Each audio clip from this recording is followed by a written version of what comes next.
Hello,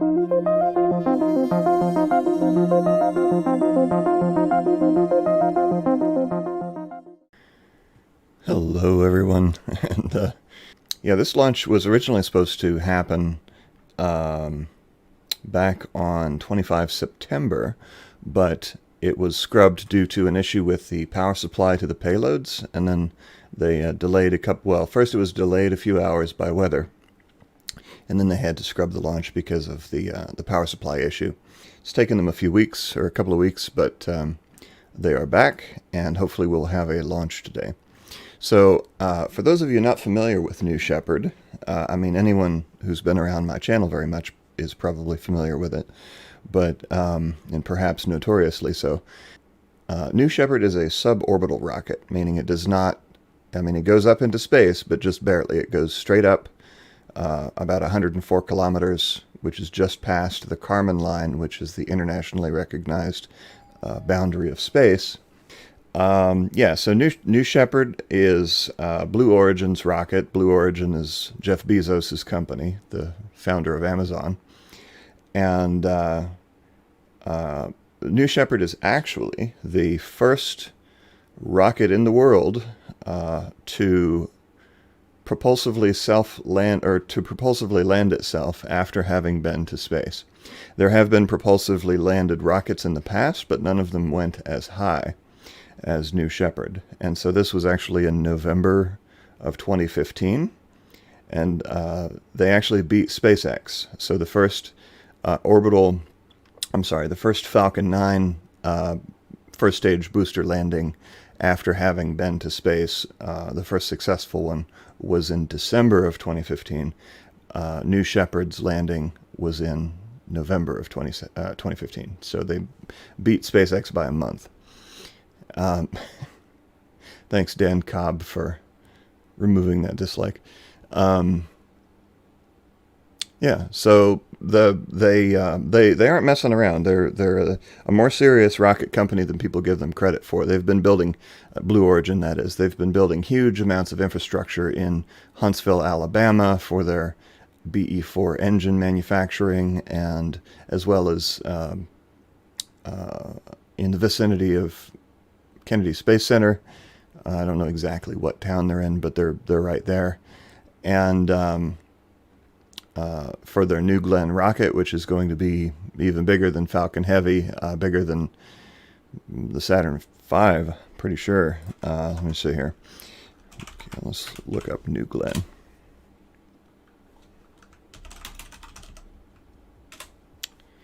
So New Glenn will be 322 feet high, and Saturn V was taller. It was 363 feet high, so not quite as tall as Saturn V. Let's look at the thrust. First stage thrust for Saturn V was 7.891 million foot-pounds, and although it's not developed yet, New Glenn is expected to have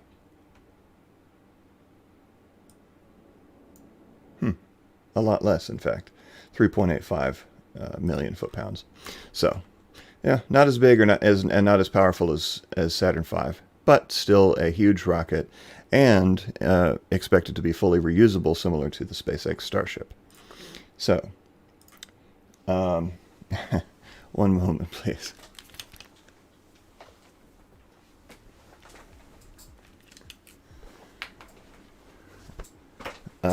Somebody in the chat asked about the Earth plushie. Let me see. Here we go. Hey, and the background is kind of blue. So, yeah. Unfortunately, the green parts there. The green parts get caught by the green screen filter, or the chroma key. So, Globulus Prime, aka Little Earth.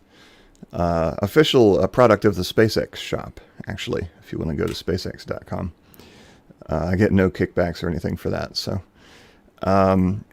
anyway, New Shepard. I'm scattered because I was thrown off the rails earlier.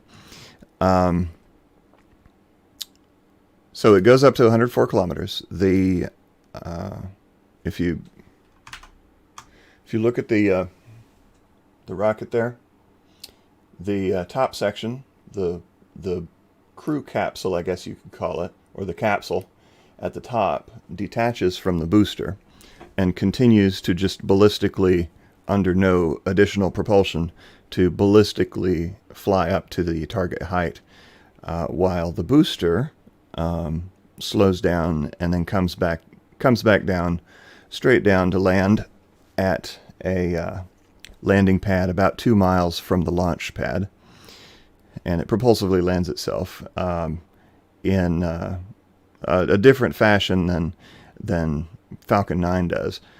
Falcon 9 has the titanium grid fins that pop out, and the landing legs that rotate out. But New Shepard looks very different. It has these air brakes basically that fan out from the top edge, and the legs, they rotate out in a very different way than SpaceX's do. Looks like it has a lot more moving parts than the Falcon 9, but it's also a suborbital vehicle, and it's subject to much less in the way of dynamic forces, because so New Shepard, it's basically just free falling straight down from 104 kilometers, and it re-enters the atmosphere at about 700 miles per hour, which is, a little more than the speed of sound at sea level. I'm not sure what the speed of sound is at that altitude, but whereas Falcon 9, being an orbital booster, is going much, much faster. And when the booster comes back in, it re-enters at about 3,500 miles per hour. Now, it's not going orbital speed, so it's not entering at 17,000 miles per hour. It's only 3,500, but it's still subject to a lot more dynamic forces than the New Shepard is. Let me see if there are any last-minute questions before I have to switch over to the live feed. No, Mike Yoshi, this is not their first launch. Well, this is NS-13. This is their 13th mission. And so they're not sending humans yet. The crew module supports up to, I think, 7 people, or 6. But with these great big huge windows, in fact, the largest windows that have ever been flown in space.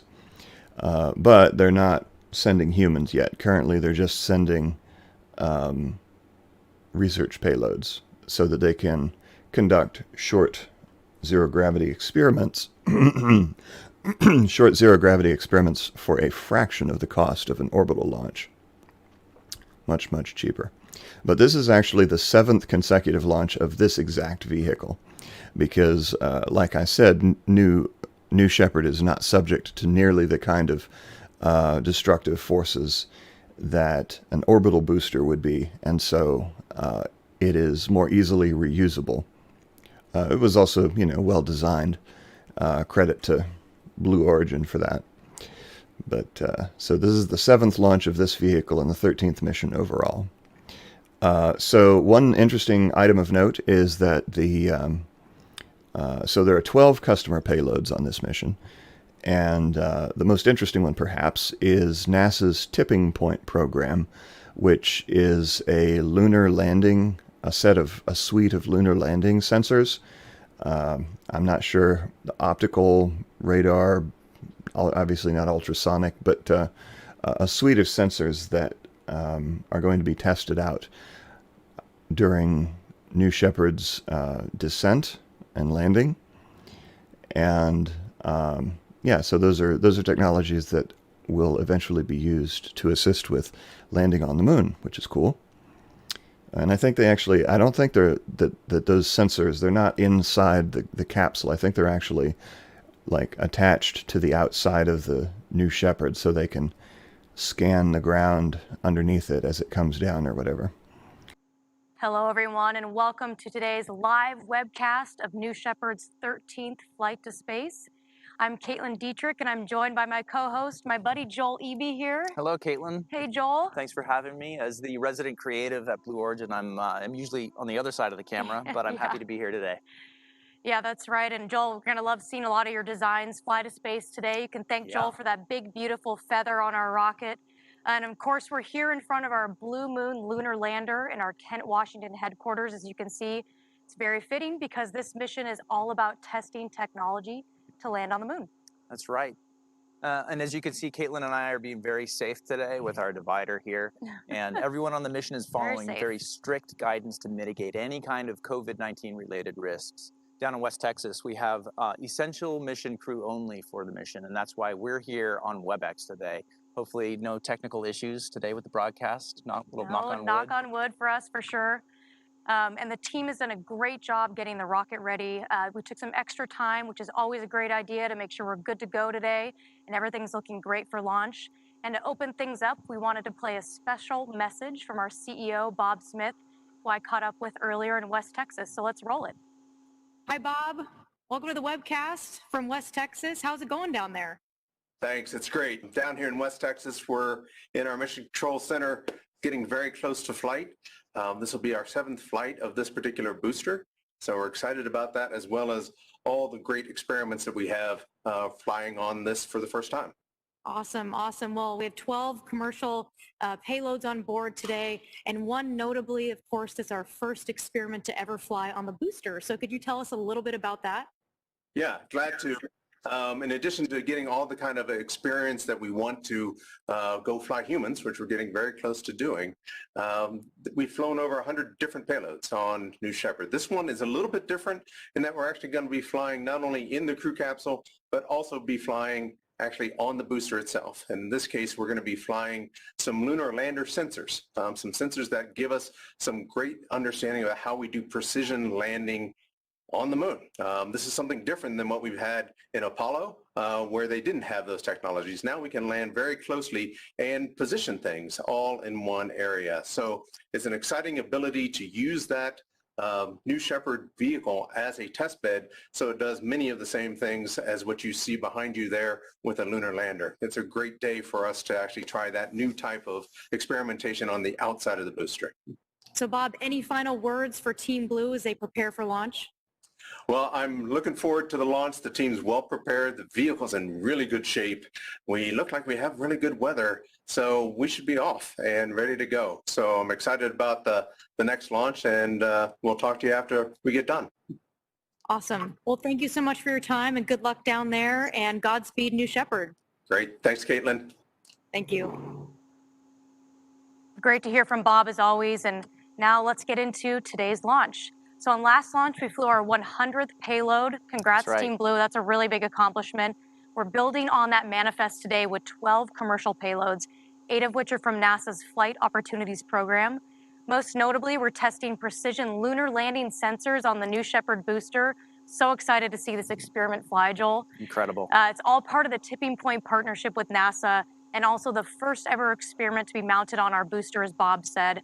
So this represents an important step testing technology to land on the moon, as we're essentially using New Shepard to simulate a moon landing. How cool is that? I love that. It's really cool.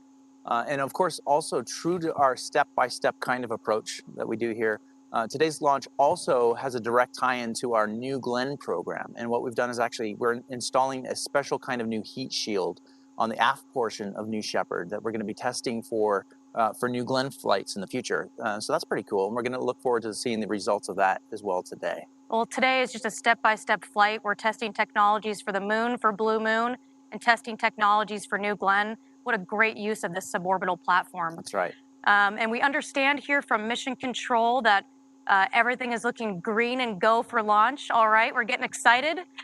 So why don't we go over the rest of our manifest of what's inside the capsule? Awesome. Today we have a technology demo on board, Caitlin, from Space Lab Technologies called Micro G Lily Pond. I love that name. That is a really cute name. It's a really good name. They're going to be performing research that's going to optimize the future growth of plants in space without using soil. Very cool. We also have a payload that is reflying from NASA's Goddard Space Flight Center And that payload is gonna help us to learn how to advance technology that's meant to keep electronics from overheating while in space. I don't know about you, but that sounds really important. Exactly. Another one I think is really cool is called Bohr 2, or the Box of Rocks experiment. That sounds So if you're great. gonna use an acronym, make sure that it's a fun name. That's a new rule. They're testing a small, cheap device that could make samples could take samples magnetically from near-Earth asteroids to test their composition. Super important for the future of resource utilization in space when millions of people are living and working there. Lots of different types of asteroids and materials out there we can use. And as Joel mentioned earlier, some of our customers today have been with us for several flights. Thank you so much for flying with us today again.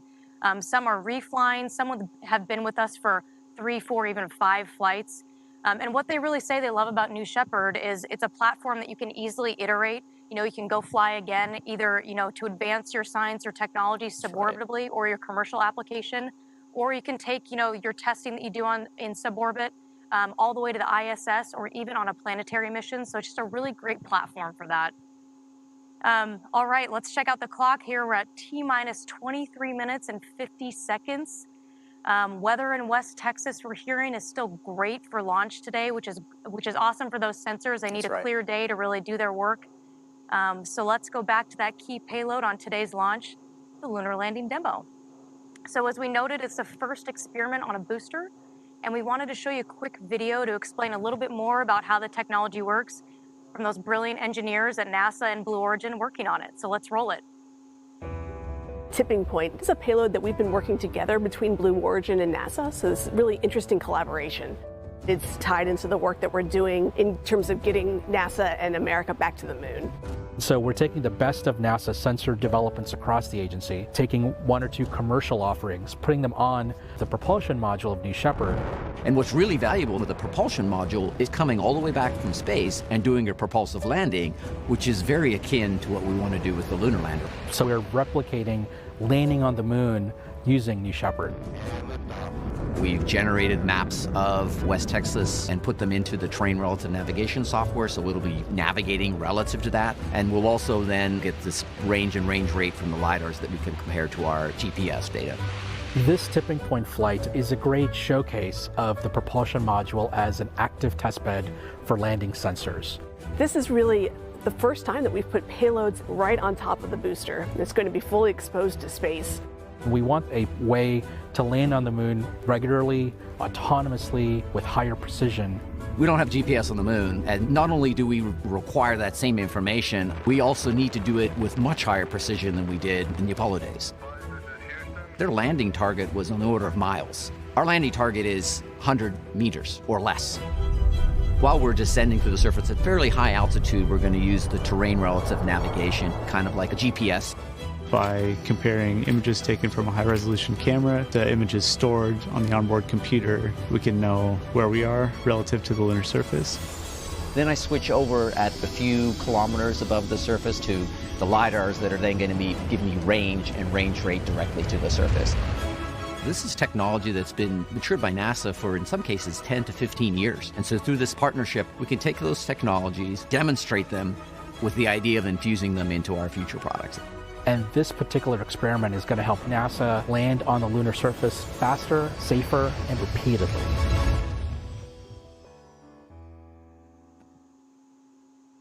Huge props to the team at Blue. It's been working so hard to integrate this experiment. No, absolutely. And this is such a great partnership between Blue Origin and NASA. And earlier, our very own field reporter on this launch, Ariane Cornell, caught up with NASA Administrator Bridenstine about the launch today and our next steps to go back to the moon, this time to stay. Let's check it out. Well, hello, Administrator. Thank you so much for joining us. Really appreciate it. Well, thank you. It's good to be here. Why is going back to the moon so important? Well, there's so much left to learn about the moon, and not just how much we can learn, but also what we can do from the moon that advances science. The moon represents heliophysics, the study of the sun, astrophysics, the study of deep space. It also represents planetary science. We need to go to the moon so that we can learn how to live and work on another world for long periods of time because we have an agenda to get to Mars. And we're very excited about all of these opportunities.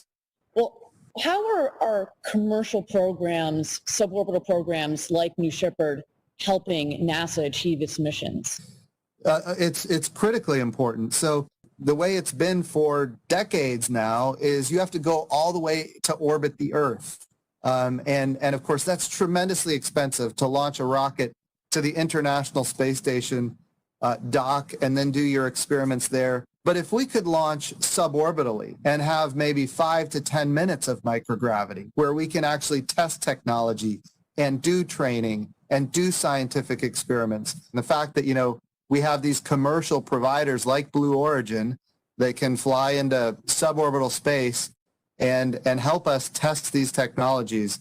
It's an amazing relationship, and of course, critically important to accomplishing our mission.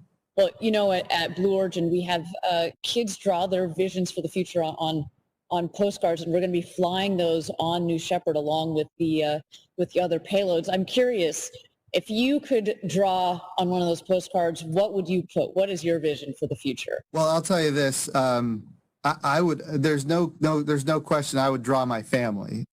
Most important thing in my life is my family. The challenge is I might have to draw them as stick figures. My artistic capabilities aren't quite there, but I would definitely put my family on a postcard and send them to space and dream about a future when humanity is going to be living off the Earth. Thank you so much for joining us. We really appreciate it. It's been a pleasure, and thank you as always for your support. It's been my pleasure, and let's go New Shepard. Let's get this mission accomplished and see what great things come from it. You can just really see how passionate NASA is about going back to the moon, just like Team Blue. All of us bleed blue out there. And of course, inspiring the next generation who'll be carrying the torch, one of the most important things we can do here. That's right. Ariane also was able to catch up with NASA's technical lead, Caitlin, for the experiment. His name is Dr. John Carson. Let's take a look at that conversation. All right. Hello, John. It's a pleasure to have you on. Thank you so much for flying with us on New Shepard. Absolutely. Yeah, it's my pleasure to be here, and I'm looking forward to flying on New Shepard as well. Why don't you walk us through your sensor experiment today and how it works? So the system provides precise navigation information to a spacecraft that can be used for onboard that spacecraft for determining intelligent maneuvers that then can enable that spacecraft to land very precisely within half the distance of a football field roughly to the location that spacecraft is targeting for landing. So the sensors include multiple LiDAR, which are laser-based sensors, a camera, as well as something known as an inertial measurement unit. We're testing this for lunar missions. Obviously, New Shepard for the moment is just going to be landing back here on Earth. How is working with a suborbital rocket helpful for your testing? We've got a rich history of leveraging these platforms, which include not only rockets but also helicopters and aircraft and terrestrial flight platforms. We use these to go and test our integrated systems at conditions that are much closer to, the actual lunar or Mars or other landing trajectories than we can get just doing things in a lab. So that allows us to mature the systems, test them integrated together, and then, revise. We learn from these things. It allows us to revise the technologies, further improve on it, then go out and test it again and go right back to the labs. Bigger picture, how do you see your sensor research and experiment today supporting other programs beyond the moon? So they just kind of go back actually to the Apollo missions 50 years ago. So then they had to rely exclusively on the best processor and sensor that we have. That's the human mind and the human eye. So these LiDAR-based sensors, they're active sensors, they're able to see things that the human eye can't easily discern. For human missions, these sensors give that additional situational awareness that the human eye can't easily detect. So for robotic missions that do things fully autonomously, likewise, this gives those systems that kind of perception. And then we rely on advanced algorithms on that multi-core processing system to then detect those hazards and avoid them. Thank you so much for your time. We really appreciate it. Best of luck with your experiment and your research. We are so proud to be contributing to it. Yeah, thank you again, and best of luck to you all on the flight as well. So we're very glad to be a part of this. What a great conversation. And to show you where this experiment is mounted on the booster, took a little tour to our high bay here in Kent. That's right. To check out a couple of our vehicles that are getting ready for future flights. Got a lot of hardware in there. And I wanted to show you the ring fin on top of the booster. So this is where the avionics and sensors are housed for this experiment. It's a new location for our customers that they can use to expose their experiment to the space environment. So let's take a look. Hey guys, I'm here in our Kent, Washington headquarters in our factory where we build New Shepard. And I want to talk about our exciting payload on NS-13 from the NASA Tipping Point program, the Lunar Landing Sensor demo that we're going to put on our rocket. This demonstration is really important because in order to go back to the moon to stay in a sustainable way, we need to be able to precisely land cargo and even people on the lunar surface in a specific location. So New Shepard is essentially 4 pieces. It's the crew capsule on top that holds the 6 astronauts on their way to space and back. And then the booster is about 3 big pieces. You have on top the ring fin. In the middle, the biggest part is the tank that holds the fuel. And then on the bottom is the aft portion, which houses the avionics and also the engine. This is the ring fin.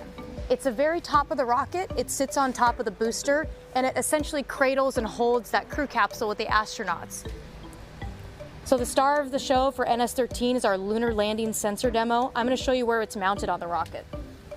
So right here, this is called the fin box. This is where we'll mount the LiDAR sensors.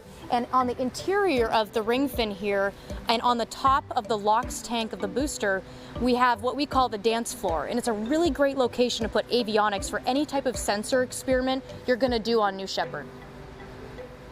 So the reason that we put it on this component may or may not be obvious, but because it juts out a little bit from the rocket booster, it means that the sensors can look back down and have an unobstructed view of Earth, so they can send their signal, receive it back, and then calibrate their location.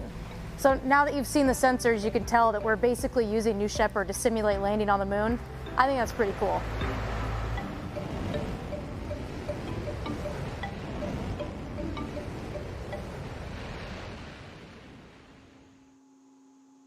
That is pretty cool. That's a nice little tour you took us on there, Caitlin. Thanks, it was fun. All right, everyone. Thank you for joining us live today. We are now at about T-minus 12 and a half minutes until New Shepard's 13th launch to space. Caitlin, this is actually the 7th launch for this booster, isn't it? And this capsule. That's awesome. So that is a record for this vehicle. Great job, Team Blue. I mean, that is real operational reusability and work. That's right. All right, so let's take a look at the star of the show, New Shepard, as she gets ready to go to space.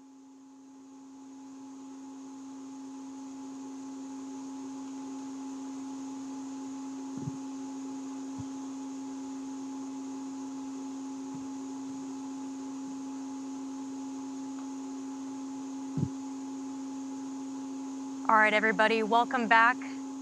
I'm hearing from Mission Control that the countdown is going really well, and we're just minutes away.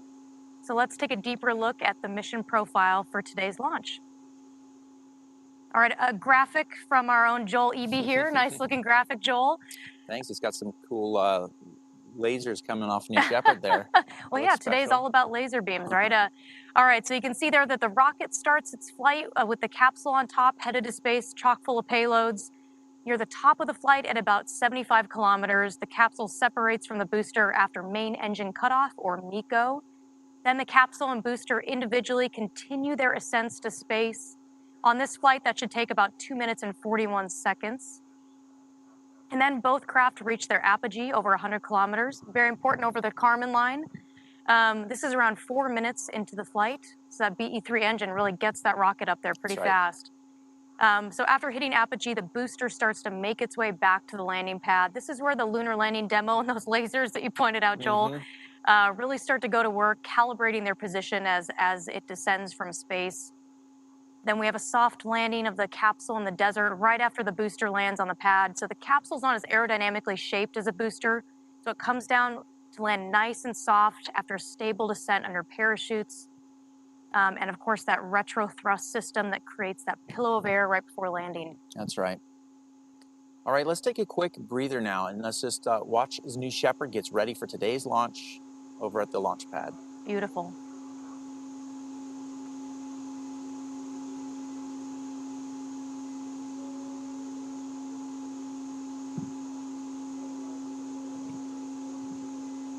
All right, everyone, welcome back, and thanks for joining us for New Shepard's flight to space today. We're getting closer now. We're at T-minus 9 minutes and 53 seconds. I think that's terminal count here. Starting to get some goosebumps. My heart's racing a little This is when bit. it becomes real. Woo. So we've been talking a lot about payloads, but we all know New Shepard was designed for human flight from the beginning. So when we combine the two, we give researchers the opportunity to fly with their own experiments. I mean, that makes perfect sense, That's right? And what a great way to become an astronaut with your science and research with you on board. So universities, laboratories, NASA, and international space agencies are all leaning into this. It's what we call human-tended payload research. We can't wait to fly them. And once again, Ariane Cornell, she gave us a tour of the capsule, so you can see what the experience on board will be like for astronauts or researchers. So let's take a look. Welcome, guys, to the crew capsule. As you know, the crew capsule sits on top of the booster for its flight up to space. But why don't we check out what's inside the capsule? Now let's look at some of the key features, starting with the seats, of course. So these seats are in-house designed seats based on a helicopter model. They're made through the scissor mechanism to be able to take out any extra forces, downward forces, as you come into land. The other thing that you cannot miss when you come into the crew capsule, of course, are these big, beautiful windows. These are the largest windows that have ever flown in space. In fact, over a third of the capsule are windows. 6 seats, 6 windows. Everybody gets a window seat. Next stop on the tour, the window sills. You see, anything in the capsule that's noted as blue is what you can hold onto as you're floating around the capsule up in space. Last but not least, we've kitted out the crew capsule with a lot of cameras. We want you to be able to share your memories with your loved ones for years to come. What's so wonderful about the New Shepard system is whether you're a tourist like you and me and you want to go explore the stars or see your home from space, or you're an astronaut that works for NASA or another space agency, New Shepard's going to be your ride.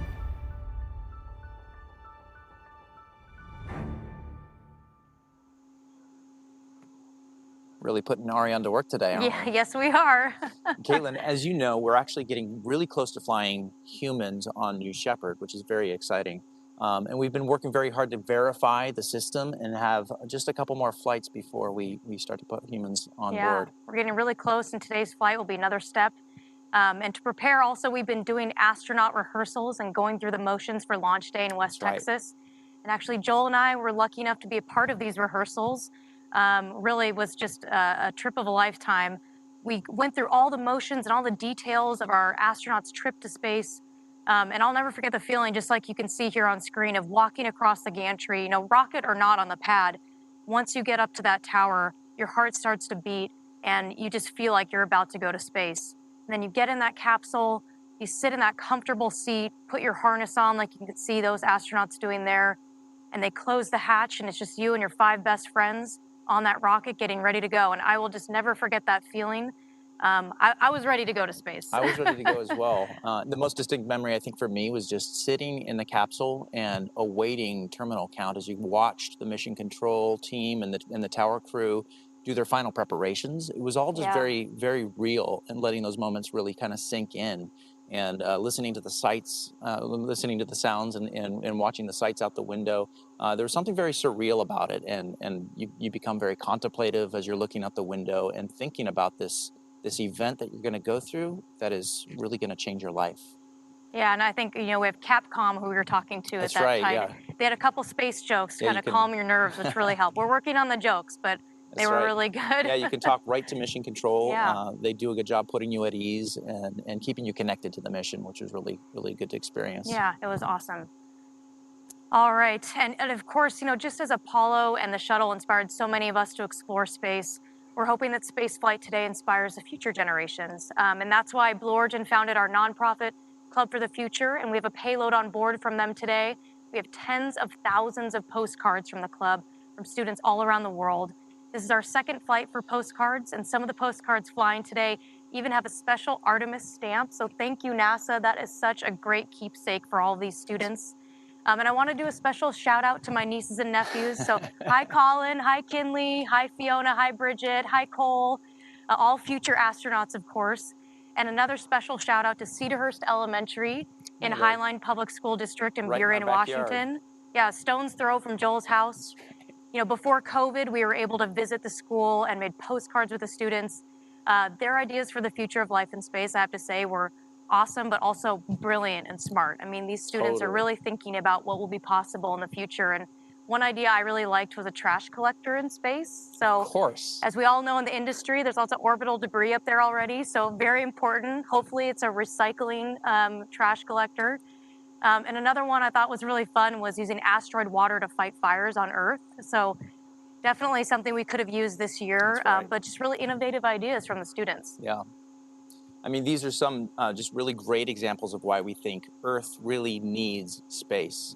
And we've been asking students to think about that question. Why do you think Earth needs space when you're making your postcard? We posed this question also to some Blue Origin employees recently. And here's what they had to say.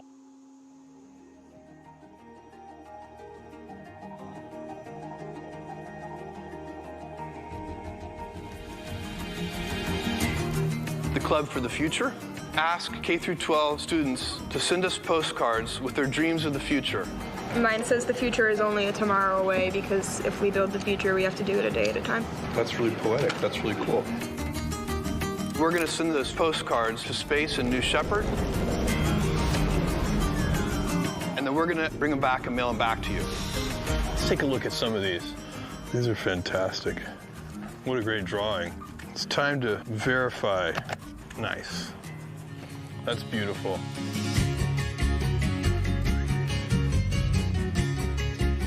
Why does Earth need space? Why does the Earth need space? The big questions are the interesting ones. Earth has everything we need to survive and thrive as humans here, but it is getting pretty crowded. Humans have this need for exploration. We always have. I think it's in us. It's part of us. Earth needs space to spark innovation. To keep Earth healthy. For perspective. We can learn things that can help us sustain the Earth and the people that are living here. The mission here is, millions of people living and working in space, and that's what I wanted to contribute to. This is me being the first woman on Moon. And then in the background, you can see Earth, so we can wave to our families. Some sort of spinning colony. People call them O'Neill colonies, from a book written by Professor O'Neill. That's me working underneath there. You're gonna need space mechanics, right? What's something that you can invent that could be used for space, but also here on Earth? We can look back at Earth and see the beauty that we have and how lucky we are and how we need to treat the Earth and how we need to treat each other. There are more stars in the universe than there are grains of sand in all the beaches on the planet Earth. We can have 1 trillion humans in the solar system, which means we'd have 1,000 Mozarts and 1,000 Einsteins. Of all of the things in the universe, what you are doing matters. Reach for the stars. Thank you. It's this generation's job to build the road to space.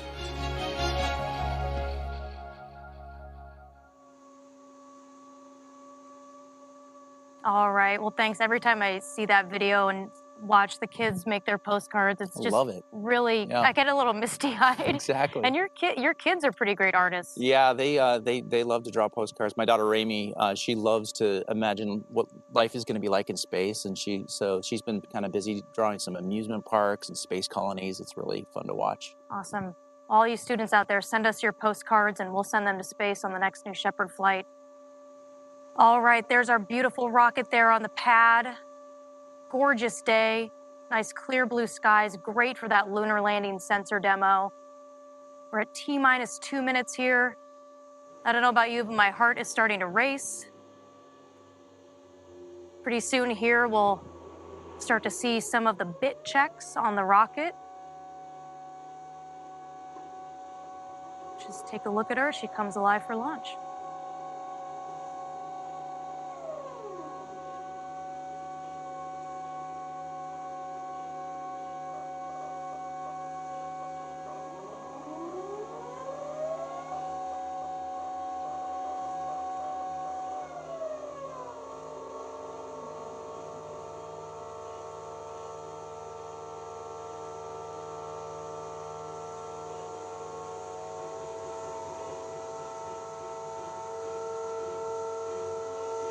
You can see those fins moving there. It's a great sign. Just like on an airplane, you test your control surfaces before you take off. That's what we do on New Shepard. In a moment, you might see the engine gimbal there, the BE-3 engine. Those control surfaces are going to go to work as that booster descends from space today. There you go, you see the engine gimbaling. Powerful LOX hydrogen BE-3 engine.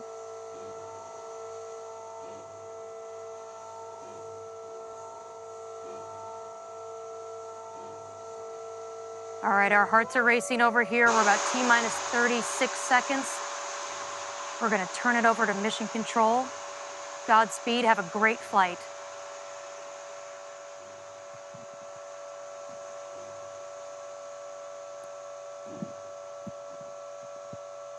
T-minus 20 seconds.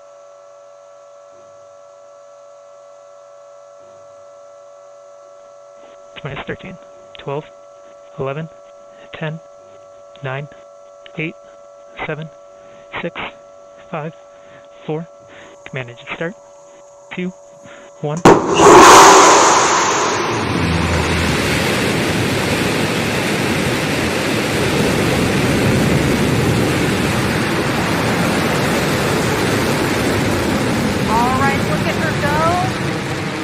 Mission control has confirmed New Shepard has cleared the tower. Check out that shot from our drone. On her way to space. Lunar landing tech on board. Payloads inside. You can see at the top right of your screen there, New Shepard's gaining speed. That BE-3 engine is really doing its work. What a clean burn. First milestone here is max Q.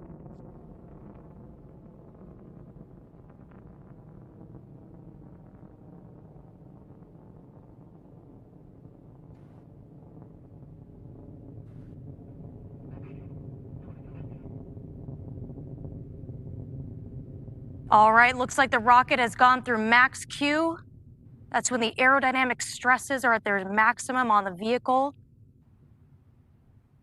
Next up, we're looking for MECO, or main engine cutoff, just before separation. Beautiful burn on that BE-3 engine.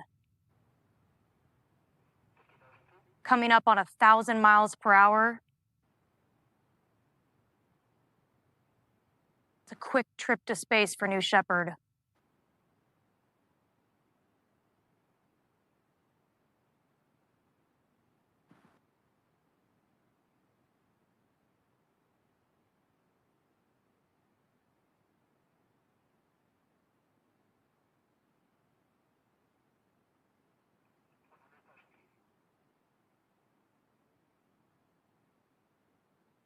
Beautiful.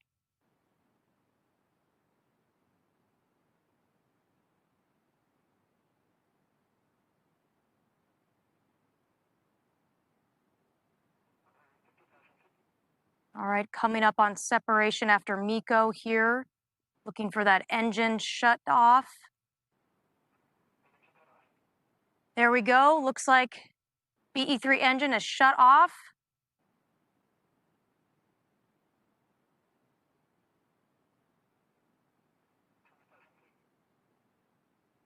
Speed's decreasing now.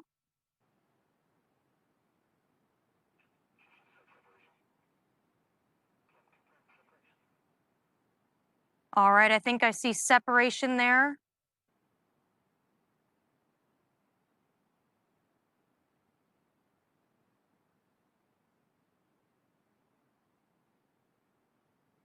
Yep, you can start to see the distinct craft in your screen. Right about now, those experiments are getting their clean micro Gs. 3 to 4 minutes of hang time, gathering some great data. And at this point, if you were flying with us, you'd be able to get out of your seat, float around the capsule, do a somersault, high five your friend, and look down at that beautiful Earth below you.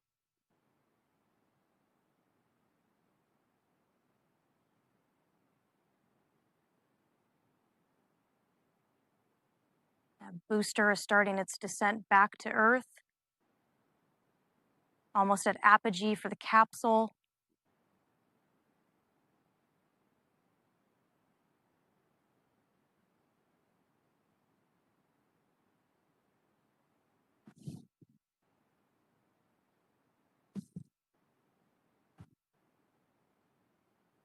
All right, apogee.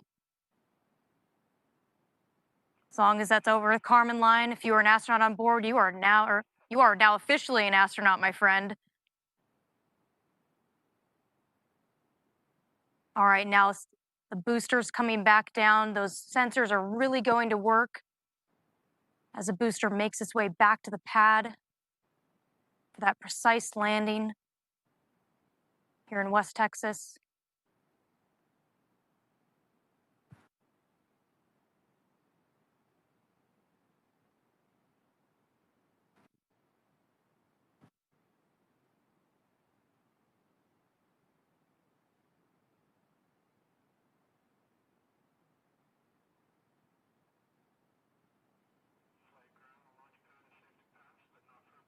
The rocket's soon reaching the atmospheric pierce point. This is when the rocket's returning from space and entering the atmosphere. And those control surfaces on the fins are starting to have air pressure against them for the first time on its descent. And the rocket will come back and land on the pad just 2 miles north from where it took off. You can see there on the right hand of your screen that booster's gaining a lot of speed. Control surfaces really doing their job, keeping that vehicle stable. And that booster, of course, is more aerodynamically shaped than the crew capsule, which is why it will win the race back to the ground and land a few minutes before the capsule, which is great for the astronauts. They get a little more hang time up there. You can see those wedge fins keeping the rocket stable. Of course, earlier we talked about that the LiDAR sensors are right below those fins on the fin box.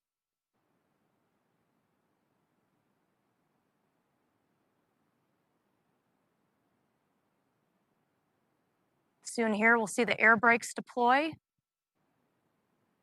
This will slow the vehicle down significantly as it makes its way down. There we go. You can see the booster's speed is slowing down rapidly here as it gets closer to the pad. If you were down in Texas, you'd hear a sonic boom any second, almost knocks you off your feet. It's so exciting. All right, there go the drag brakes. Here we go. We're getting close. Now we're just waiting for that BE-3 engine to relight.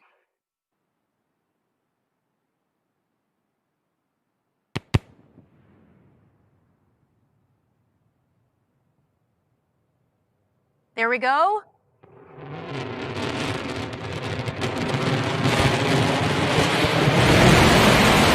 right, come on, Shepard, let's go. Wow. Look at that stability. So stable. Touch. Oh my God. Down. New Shepard. Here we go.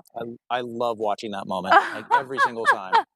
I'm sorry if you can hear me pounding the desk and my mic, but that never gets old to watch that rocket. It almost looks fake every single time. I'm like, Joel, that's not CGI, is not it? Fake. It amazes me every single time I watch a booster falling out of the sky and descending like that with such controlled precision. It's inspiring to watch. Such control. Wow. In this case, almost like it was landing on the moon.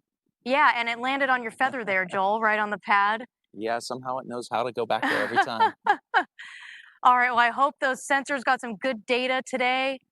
You'll see in a minute the vehicle here will start to vent. And our recovery crews are going to be out there soon to safe the vehicle. 7th landing for this booster. What an awesome record. Amazing.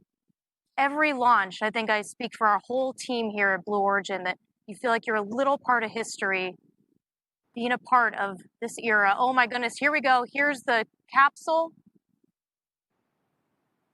Looks like the mains have deployed. They're unfurling. You can see the speed on the capsule has decreased significantly with those mains out, 16 miles per hour. Now, this part of your flight, if you're an astronaut, if you've listened to some of our previous videos, you'll notice that once those mains are out and you're just in a free fall, it's just almost silent. And it's this reflective, beautiful moment. And right before the capsule lands here, a retro thrust system will fire, creating a pillow of air. The capsule lands at about 1 to 2 miles per hour, kicks up a little bit of dust. Look at those beautiful mountains.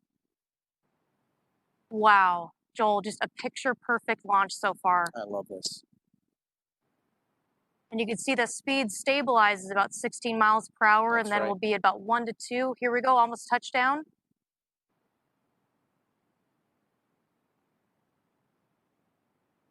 Beautiful shot from our drone there. Oh, yeah.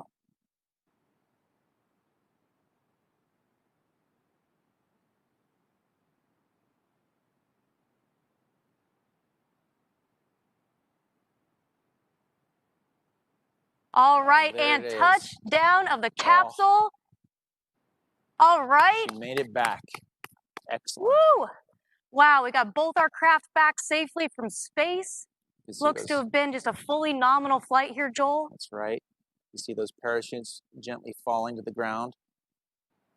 I'm about to fall out of my chair. Oh my gosh, wow, look at that.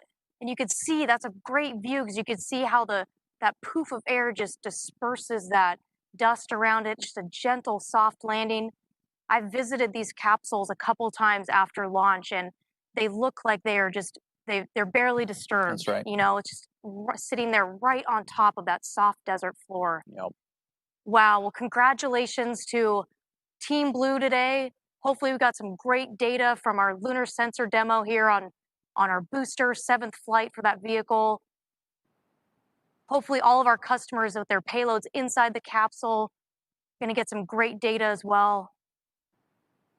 I'm sure our recovery teams are on their way out. All right, and here's our unofficial stats from the exciting flight today.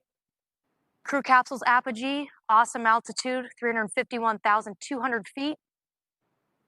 Max ascent velocity under that BE-3 engine, 2,232 miles per hour. Wow. Mission start time, 8:36, right on the nose. Great job, Team Blue.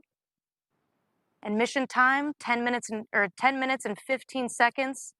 It only takes you 10 minutes to become an astronaut, Joel. It's kind of incredible to think about, isn't it? Wow.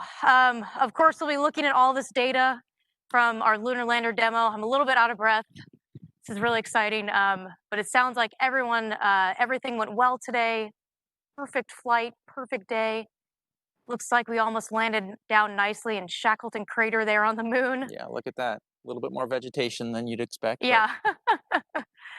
Awesome. All right, well, if you were inspired today by what you saw, if you can't tell by the excitement on our voice, we love working at Blue Origin. Everyone here does. We're all about the mission. Come join our growing team. We have locations all across the country, and we're hiring. Join Blue. Awesome. And to commemorate today's mission, we always make a mission patch, don't we, Caitlin? Yes, we do. To commemorate. Well, you do. Well, yeah, my team works on these patches. We work with the new Shepard team as well, and the NS13 mission patch is a special one. This was designed actually by the new Shepard team, along with the Payload team that worked on today's lunar lander experiment that you saw. And it actually features New Shepard landing on what looks like both West Texas and the moon. It's actually, this one's cool. It features glow-in-the-dark thread to commemorate those lunar lasers awesome. That help us with the experiment. So to find that gear and other gear with the NS13 mission patch on it, go to shop.blueorigin.com. Awesome. There she is right there. All right. Well, that's all from here. Wow. Wish we could just do it all again. But thanks for following us. Thanks for watching today, everyone. Congratulations to Team Blue. Congratulations to NASA and all of our customers. Thanks for flying with us or reflying with us. Stay safe out there, everyone. And until next time, Gradatum Ferociter. Thanks.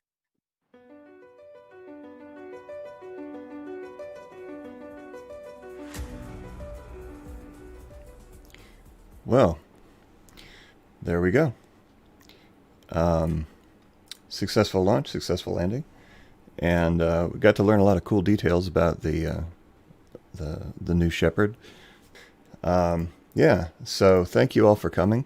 I'm not really gonna say anything more here unless there are pending questions. But the next stream should be tomorrow, actually, late tonight, early tomorrow, 12:45 a.m. Eastern Time, 4:45 GMT is the beginning of the stream, the coverage for the launch of Soyuz MS-17, carrying 3 new astronauts to the space station, including Kathleen Rubins and 2 cosmonauts. So hope to see you there. And that stream will actually be continuing for much of the night. So it'll be another sleepy one for me. But until then, catch you later, and keep it raw.